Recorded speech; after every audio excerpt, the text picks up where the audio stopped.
Hey guys, welcome to another video on Bharat and Germany. My name is Bharat and this is an important video because this is based on one of the real appointments that I had previously and which was like just a weird experience. So there was a student who started doing drop shipping in Germany, and he thought that he does not have to register a business. And the reason behind it is that because in India, of course, so many things you can do without registering anything, and you're like, yeah, it doesn't really matter and I will take care of these things later on. What happened was that this guy now had been running his business for over 4.5 months, and he told me that he has over 100,000 euros lying in just his PayPal account, and he wants to take the money out. And he was asking me how can he take the money out, or how can he get out of this entire system in the best way possible. But the horrible thing there was that even if you want to register a business in Germany, you can do it just 3 months back. But you cannot cover anything if you have been doing this since 4.5 months. I just find it difficult to understand why some students do things like these without understanding that they're in a foreign country. The rules and regulations are completely different.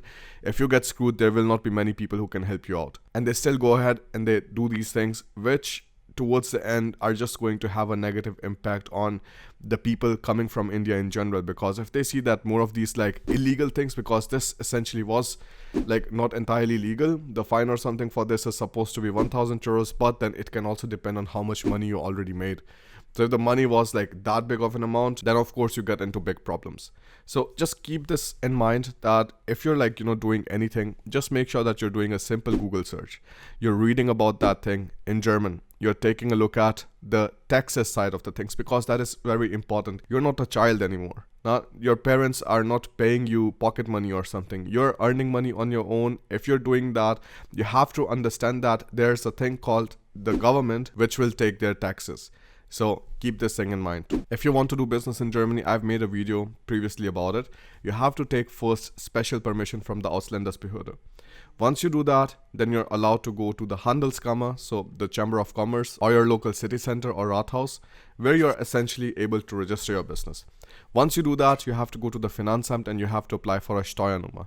And then afterwards, you have to contact your health insurance, and you also have to tell them that now you're doing something as a self-employed person on the side.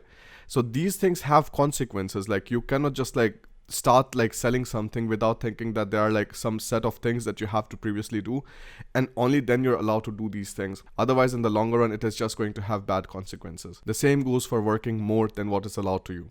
What is allowed to non-EU students is 20 hours per week of work for 240 days. That is 240 days of part-time job or 120 days of full-time job. If you're doing any kind of compulsory internship, that is generally not included in that time. Any kind of voluntary work that you're doing for which you're getting paid, that is the restriction with the 240 half days or 120 full days.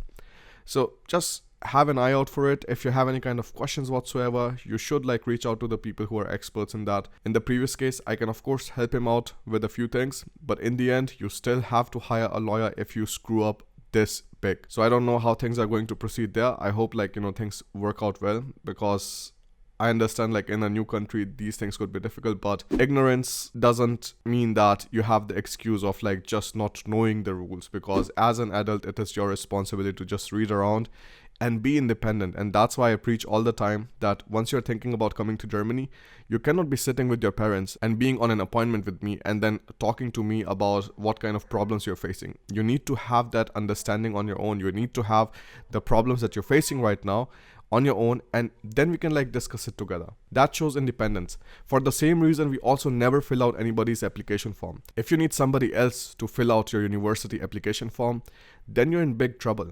You can ask for help. Asking for help is not a problem at all, but outsourcing all of these decisions and not worrying about them yourself, that is a big no-go for me. I've never worked like that in my life, and I don't want to be around people who work like that either. So just keep these things in mind. Don't do anything illegal. Of course, that goes without saying, but just a reminder again, because the appointment that I had, I don't want to have it again. So stay safe, and I'll see you in the next one. Bye.